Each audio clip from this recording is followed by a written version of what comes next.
just not in the cards. The U.S. economy is not growing as quick as it did in the late 1990s. We're not going back to that kind of consumer nirvana anytime soon. Another sector that has held up well as we move through this year, and we've talked about how we've been talking about this for a decade, right? Housing.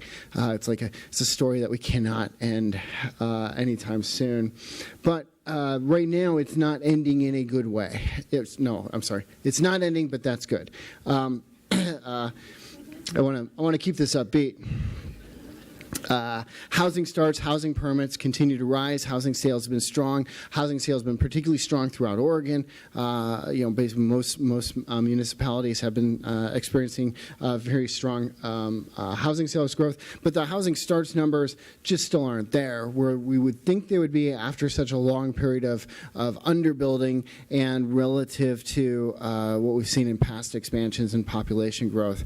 And so the bad news is that we're still weighed down by some of the after effects of the housing market. The housing bubble. The good news is that as we look forward, this still should be a sector that supports U.S. economic activity going forward. Now, will rising interest rates derail that recovery is a good question as we move into this next stage. Now, from my perspective, is there should be some impact of higher rates on probably price appreciation and some demand, but overall, I would anticipate there to be fairly minimal disruptions, only because the economy is doing fairly well and we're seeing fairly good job growth and probably higher inflation numbers. And I don't anticipate a steep run-up of interest rates, certainly not at this juncture, but we're going to talk more about that in a second. So when I put it all together, I'm looking at an economy that's growing pretty close to what we think is the capacity constraints of the economy. And this is not something I've been able to really say for the last several years, right? For the last several years, it's, well, we fell off the horse and we haven't been able to get back on it, right? Looking to 2017, this is kind of the first year we can really say, well, we're back on the horse, right? We've got output basically where we should be, and unemployment has dropped down to what we think is something consistent with full employment. That's a good economy. This is something we've been waiting for 7 years now, and so I find it quite exciting. And under normal circumstances, I would believe that you should be able to sustain this kind of growth for some time still. That just because it's a 7-year-old expansion doesn't mean that the expansion is about to end. I don't see the conditions falling into place to suggest that suddenly we're going to have a downturn in economic activity. What I do see is that there's probably still a little more slack in the economy for further growth. There's still a little bit of excessive part-time workers. There's still a little bit of excessively long unemployment. But again, most of the underemployment measures are pretty close to where we were prior to the recession. And we're still adding jobs.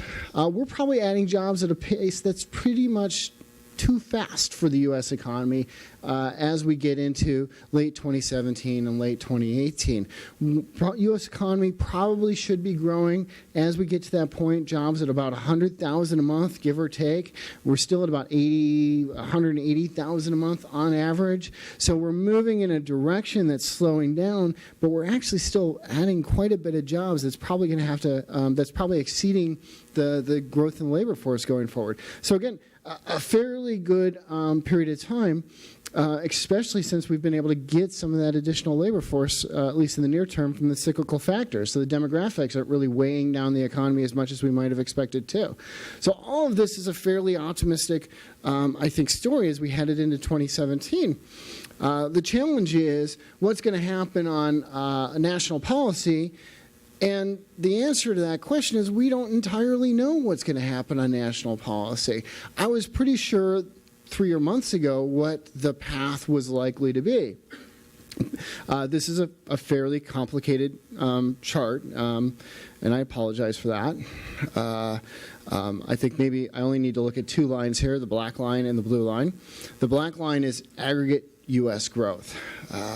And that's growing right around 2% right now, year over year. That's probably close to what we think the economy's potential to grow at is, that we can't really grow too much faster than that, given where productivity is right now and given where labor supply growth is right now. The blue line is the contribution from net exports. So when the blue line goes negative, that means that basically net exports are subtracting from U.S. growth. That's not necessarily a bad thing, because if you look at that pattern, as the black line accelerated in 2013, 2014, and in 2015, the blue line deteriorated, which is completely expected, because what that's telling you is that as the economy accelerates above its potential capacity, right, that you have to offshore some of that demand. And you offshore some of that demand to the foreign sector. That the trade deficit in that sense is acting as a pressure relief valve for the U.S. economy. As the economy slowed down under the weight of the oil/dollar shock, we saw the opposite happen. We saw the trade deficit start to contribute a little bit positively to the economy. Now, I expect that if you try to ramp up the economy from here, right, as would be the case under substantial fiscal stimulus, such as cutting taxes, such as large infrastructure planning, such as infrastructure spending that would not necessarily be what we'd call productive infrastructure spending, like building large walls. That's the kind of thing that's not necessarily going to add to U.S. productivity. So in those cases, ramping up the demand side of the economy would generally cause, I would think, three major big impacts. Interest rates would probably rise more quickly than we anticipate. Inflation would probably be a little bit higher than we anticipate. And the value of the dollar would be higher than we anticipate. And the trade deficit would widen, and our manufacturers would actually be less competitive with overseas competition, not more competitive. So that is the obvious impact to me of the path that the administration has laid out on the fiscal policy side. Now, the other wrench, though, into that, which is I don't have a good picture for, is that now there's this talk of a trade war, which you add in this higher demand plus the inability to get that excess demand from abroad probably makes those issues worse. Probably speaks to higher inflation, higher interest rates than it would otherwise be the case. So those are the negative impacts, at least on a national basis, that I'm worried about as we move through this year. What should have been a period of time where we didn't need fiscal stimulus has turned out to be a time where we're having possibly have to have that fiscal stimulus, and that can be sort of disruptive, I think, to the economy right where it is now. The worst case scenario is that actually drags forward the next recession because the Federal Reserve freaks out and has to raise interest rates very quickly, and in that case spins the credit markets in reverse. So that sounds great. Not. So let's move on to something that is happier for some people, and that's at least the situation we are right now is, again, from the wage perspective, much more consistent with what we've seen prior to the recession. Wage growth has accelerated, as we might expect, with the unemployment rate reaching full employment. And that's great news if you're an employee. Employers, I think, still have to be wary of this issue that you're going to have rising employment costs going forward. And this is all employees' average wages, and that's a little around 3%. And I'll show this chart. A little under 3%. And firms will look at me and say, "Yeah, I don't know what I'm talking about. That they have to pay more than 3% annual wage gains in order to retain their employees." And that's true. Is if we look at a different measure of wage growth, and the blue line here is put together by the Atlanta Federal Reserve, and they measure workers that have been continuously employed over the past year. And workers that have been continuously employed have very much faster wage growth right now. So retaining workers in this environment has become much more expensive.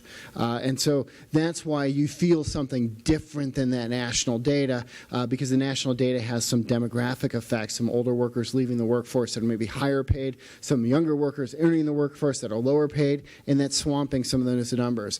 But if you're an employer and you're worried about retaining workers, that has been a very significant concern in this environment.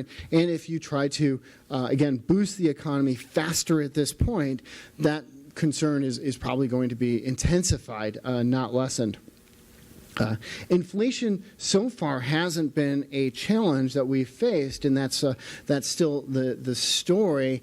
That's the story that has allowed the Federal Reserve to be very patient in raising interest rates and tightening monetary policy. That should have still been the story for this year as well. But again, we're heading into an enormous amount of policy uncertainty, I think, regarding those issues. So how does that play out for Oregon? Oregon mirrors, in many cases, the national economy. We're starting to see some evidence of some slower job growth here as well, within the context of knowing that our job growth still is much stronger than the rest of the economy overall.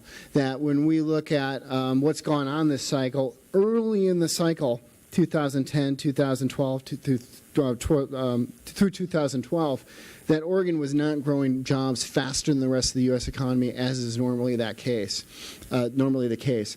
That started to change in 2013 as the recovery expanded away from Portland to Bend, to Eugene, to Salem, to Medford, and as those regional economies came online more strongly, we started to see the Oregon economy retain its sort of, or maintain, return to its normal dynamics. And that's been great news, and we haven't seen a reason why that should change anytime soon.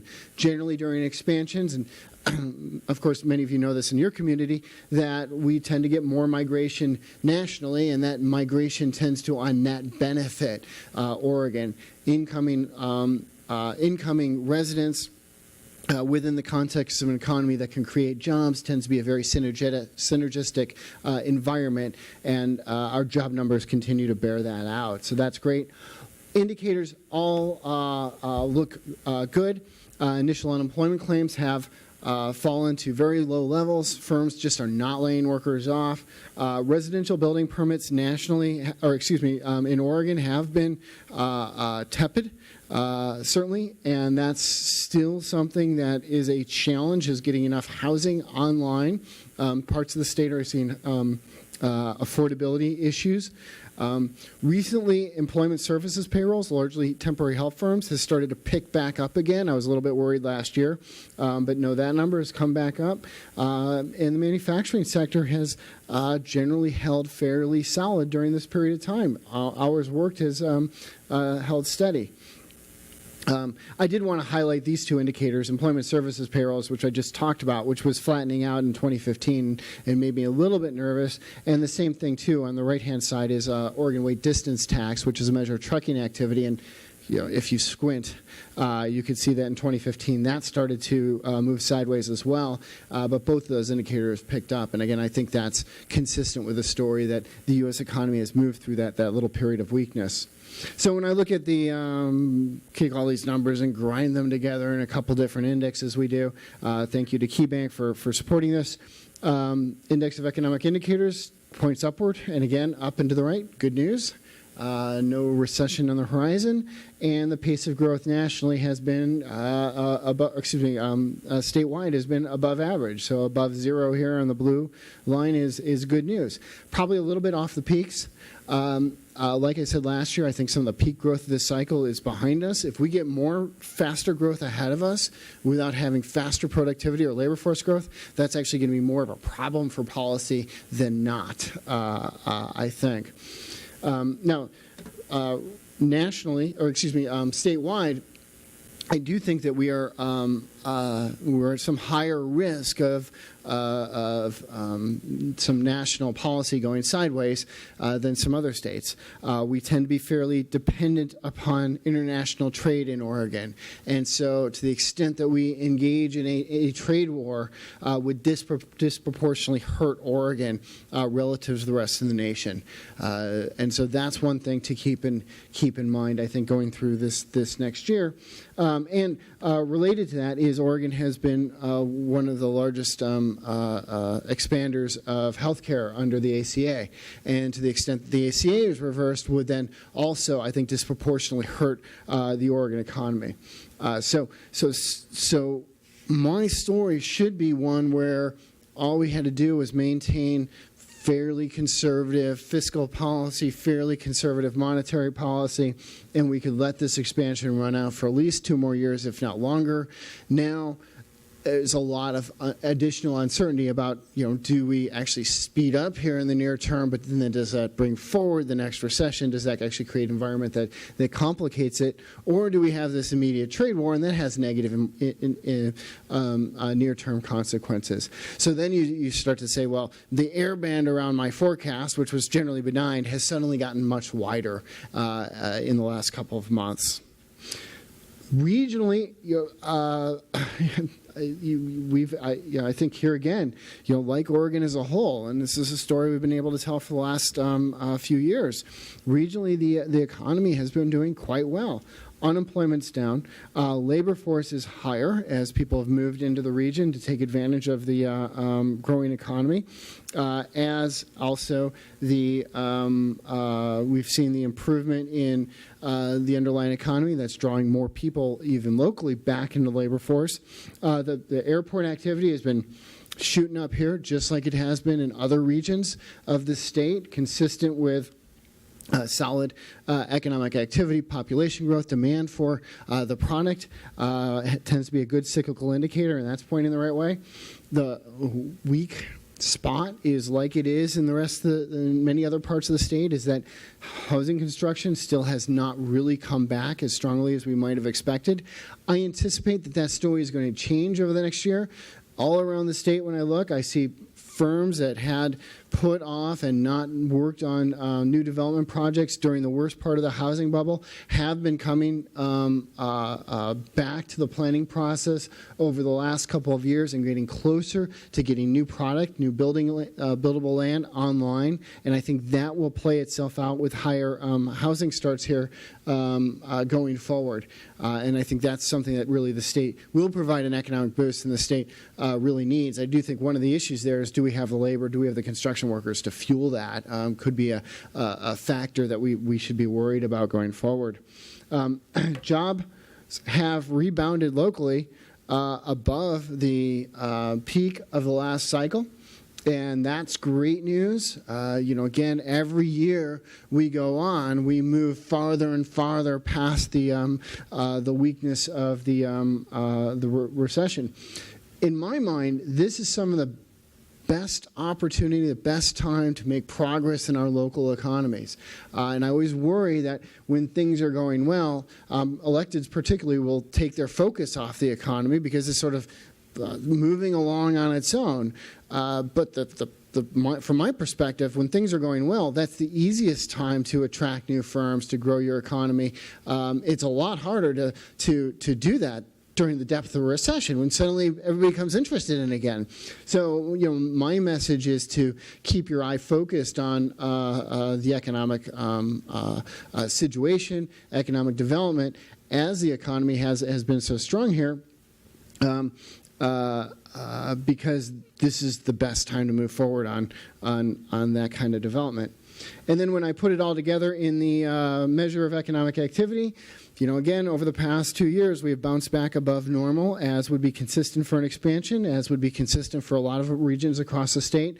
It looks a little softer in the last couple months. I think that's a data issue. I think the data is going to smooth itself out with some of that job growth data. So I'm not, I don't think there's some dramatic trend in change in the regional's activity. I think the region still is continuing to grow at an above rate. That's not quite what we saw during past recession or past expansions, and a lot of that in this measure is the housing numbers are just still weak. If the housing numbers were higher, this measure would jump up to something much more consistent with what we've seen in past expansions, and that is the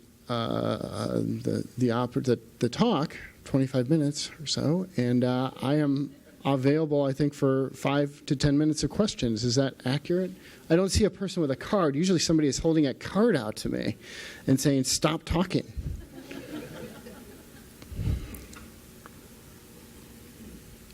How are we doing this? Do you want me to take cards?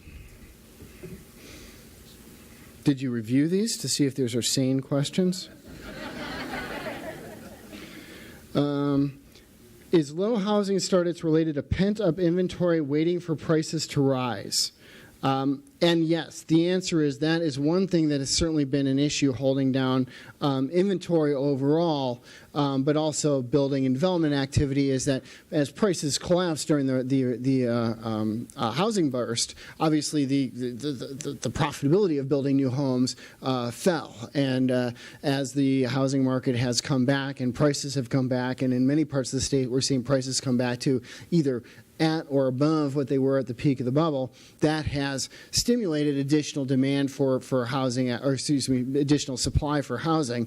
But the problem is still that, as people in development tend to know, especially in some parts of the state that's more constrained on their land issues, that moving projects through our land use guidelines can be somewhat difficult. And so it takes time even after prices have started to rise to get these projects online. But yes, definitely as prices have gone up, that's a clear signal in the market. Start bringing more supply.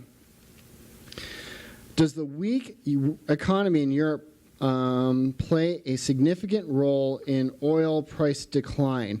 I think the oil price decline was largely technologically driven, which means that we found a whole bunch of oil that we didn't know we can get out of the ground so cheap in the U.S., and that was the disruptor for that industry. Now, is $25 a barrel the right price? I have no idea what the right price of oil is because it seems to change every year. But $25 seemed too low. It has come up to $60 or so a barrel, and that's probably where it would be to stimulate, again, additional U.S. production and get some of the manufacturing activity online. But I don't think Europe was the big player in oil price decline. I think the U.S. was the big player in the oil price decline. Do you see certain areas of the economy as ripe for growth and other areas as shrinking? One of the great things about this expansion has been that it's been fairly broad-based, which I think will surprise a lot of people because, in 2007, 2008, reporters would come to me and say, what's the next big sector? What's going to pull us out? Like housing pulled us out of the tech bubble. And I said, you know what, it's probably going to be everything that pulls it out because this has been a broad-based recession and I expect a broad-based expansion on the other side of it. So what's been hampered recently? Certainly hampered has been some parts of manufacturing, as I saw earlier. The issues surrounding the potential changes in trade policy could be very damaging, I think, for many parts of the U.S. economy and the Oregon economy. We have a lot of supply chains that are developed on our trade relationships with Mexico and Canada since NAFTA was developed. And it is not an issue that we can just snap our fingers and reverse those supply chains. Reversing those supply chains would be a very expensive, expensive, long, and costly process, which I think would be disruptive to manufacturing in ways that I don't know any of us can really see entirely at this point in time. Agriculture could be severely impacted by these changes. Our exports of agricultural products to our neighbors north and south, our imports of agricultural products, particularly from the south. I didn't know this, but maybe I just didn't eat avocados as much, but it used to be that avocados was a seasonal fruit. But they are now a year-round fruit because we can get them year-round from Mexico now. Now, that's just one example out of much of our diet that is much more varied as a result of that. So those are, I think areas that are particularly impacted. Areas that seem likely to continue to improve, and I do think there's still room, and even though this administration will be less interested in climate change, I think that still your clean energy industry is driven forward by a lot of states and consumers is still going to be continue to be disruptive in that field. Let's see. There's always always such a big question. The other disrupted industry is still going to be retail. That continues to be disrupted daily by the internet.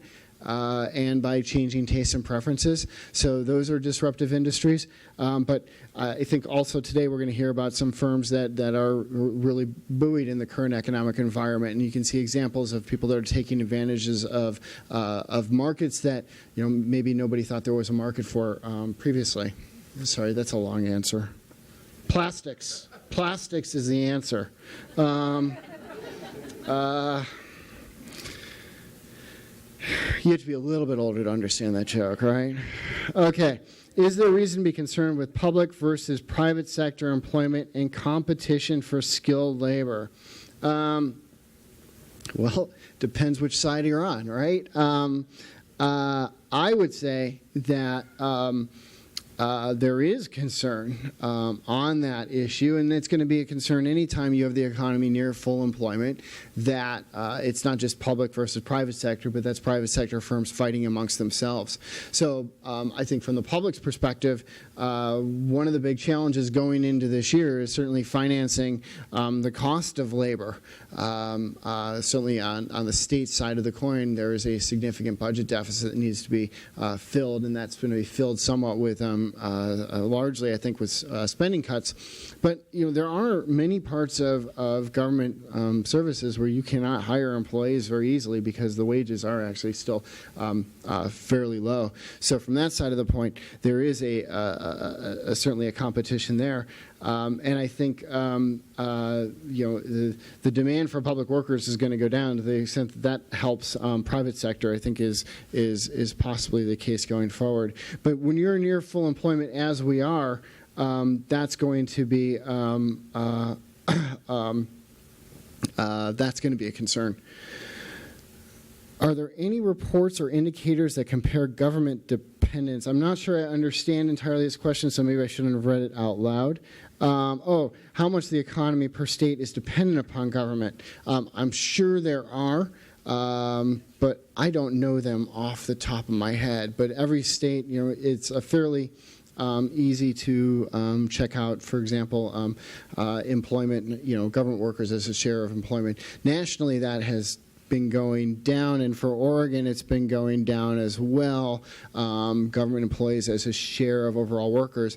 That's not terribly surprising. That number tends to go up during a recession because the government is a little bit more stable employer than the rest of the economy. So private sector job losses mount, and then public sector job losses don't mount as quickly. And so the proportion of workers in government workers in the economy tends to rise, and then the process reverses itself after a recession.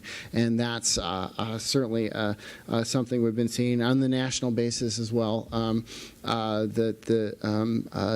Now there's certainly the smaller the region, the more dependent they're going to end up being on federal dollars in particular. So many of our rural regions tend to be very dependent upon that federal outpost of whether it be the BLM or the Forest Service or some similar kind of institution as being a large employer and a large draw of wages into those communities. Larger regions tend to be less dependent upon on that. So that's the questions I have on the cards. Is there anything I haven't covered that people would like to hear about? There's always something.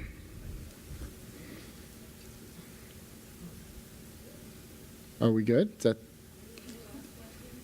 Oh, here. What kind of areas of government policy would be a cause for concern? All are a cause for concern at this point in time. On the national level, do you think there is a real, there is a serious question about many of the issues we face from an economic policy perspective, from an environmental policy perspective, from a foreign policy perspective, require a great deal of expertise to understand. And to the extent that we lose that expertise because we think we can shoot from the hip on these issues, I think is on net going to be extremely detrimental to policy pretty much across the board. So again, that's why I'm very concerned about the downside risks as we move through this environment. And those downside risks are not just downside risks, which I normally assume to be just, outright recession or deflation or lower interest rates. Now I've got this very odd policy mix that are possibly going forward. So now, but if you're in the 1% and looking for a tax cut, this is going to be your year. So I think that's probably the most likely policy that I can put my hat on that's going to happen is there's going to be a substantial tax cut that will on net have disproportional impacts for higher income earners. So whether you think that's good or bad often depends on where you sit on that spectrum. So, but this is a really disconcerting environment. Because of the threat of the lack of expertise across many of our government. All right. Thank you. Thank you.